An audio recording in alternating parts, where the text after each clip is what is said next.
दरम्यान सैनिकांच्या पत्नींबद्दल अवमानकारक विधान करणाऱ्या प्रशांत परिचारक यांची आमदारकी रद्द करण्याचा निर्णय आता सरकारच्या समितीच्या कोर्टात ढकलला गेलाय।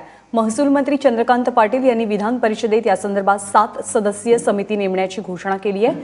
उद्या ही समिती स्थापन करण्यात येईल। दरम्यान समितीचा निर्णय येईपर्यंत परिचारकांचं निलंबन करण्यात आलंय।